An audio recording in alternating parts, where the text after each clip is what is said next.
Good morning. I'm the Reverend Julianne Lepp, and it is a pleasure to be with you this morning for our January 9th meditation. And this time I am streaming from our home office here at my house instead of our lovely sanctuary. We are looking to be virtual for the month of January, so you will see us streaming via Zoom for services for the rest of the month. And this was due to the COVID-19 surge and what we felt was the safest measure to protect our community and to be responsible citizens. So welcome, and I hope you are safe and cozy at home wherever you are. Here in Eau Claire, it is super chilly and cold, but perfect weather to enjoy books. And our focus today is planting seeds. And one of the things that I learned quickly about Wisconsin is that seed catalogs are a spiritual practice. So I invite you, if you have a candle or something at home to help you focus on your mindfulness practice, that I invite you to light that right now.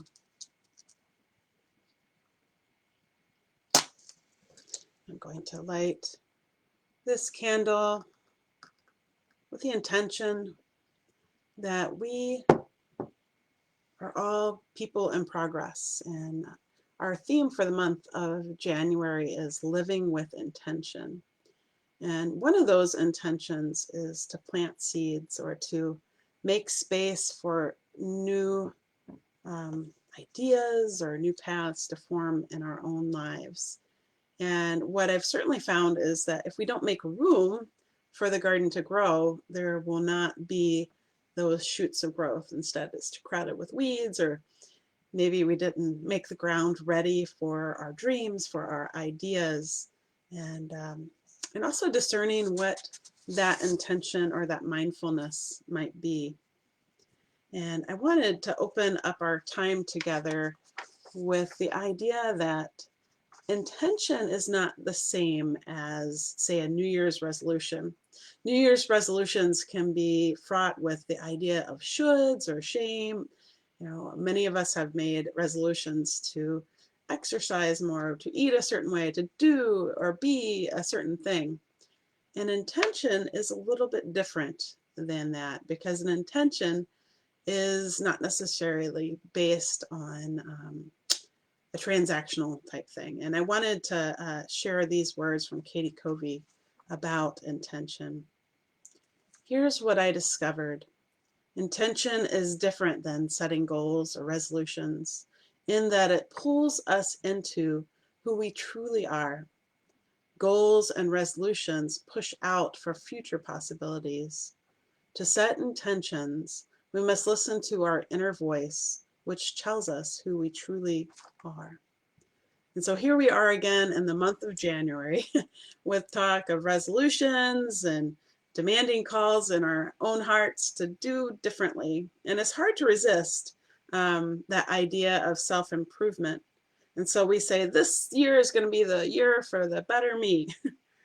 But is that what we really want? You know, when you read the quote about being pulled in rather than pushed out, what happens inside? You know, what is it that if we're being pushed to what we need, are you really excited about the work of striving to create a brand new you?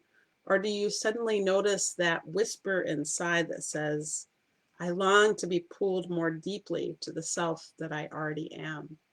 And that's such a different idea, is that we listen to life, we listen to our heart. And our intention today with our meditation is to plant seeds.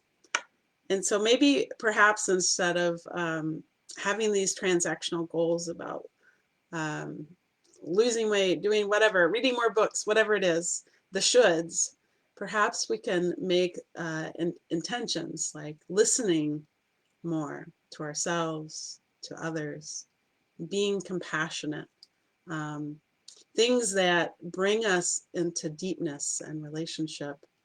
And that is definitely one of the biggest gifts that I've heard from people and found in myself, is that idea of being present in the present moment and living mindfully during the pandemic has come to the forefront because I've had more time with my own thoughts because I'm not talking to as many people as I used to, at least not as busy with meetings and things like that, at least driving to and fro. So what is your intention in this time? What seeds are you wishing to plant in your heart? What do you need to make room for to have the space to grow? I'm going to invite you into this time of quiet and meditation to think about the seeds that you would like to plant. Maybe that's literally you've got your seed catalogs, or maybe there's something that's been in your heart for a while that you're going to listen to. So I invite you now into this time of quiet and silence.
I invite you to deepen your breathing,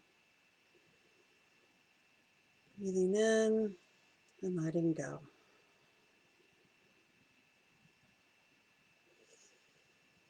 Breathing in spaciousness and room, breathing out those weeds that no longer serve you. Breathing in intention, breathing out all the shoulds and expectations.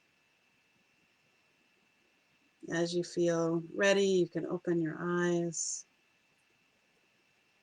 connect it with your breath a little bit more, centering down into that feeling of being present to your thoughts, to where you are presently. Maybe you're a little sleepy still this morning, and I know I like to grab my little yu coffee mug and be present to my wakefulness and knowing what I need in this time and being gentle with ourselves. And so as you think about planting seeds or setting intentions in this new year, I hope you'll find time to listen to yourselves, listen to others, and letting your life speak, because sometimes you can be surprised about what you will find there. And I have a quote that I want to share with you before we end our meditation today. And this is from Parker Palmer, who is a very wise thinker. He had a lot to say about listening to the inner voice. Parker Palmer says, before you tell your life what you intend to do with it, listen for what it intends to do with you. Before you tell your life what truths and values you have decided to live up to, let your life tell you what truths you embody, what values you represent. So letting your life speak, it's an interesting idea, you know. How do you listen to life? And there's that deep sense of having space for ideas and change, and that we are not fixed in one space, but that we grow and change over time. And it doesn't have to be shameful or shoulds, but perhaps what might be or what could be, those seeds of intention. So friends, I invite you to extinguish your flame or your chalice, but let that light carry you during these rough times. Be safe, and I hope you'll join us online for our 10 a.m. service. And much love to you. I'm going to go ahead and extinguish this flame, but not the light of truth, the fire of commitment, or the warmth that connects our community together. Go in peace. And namaste.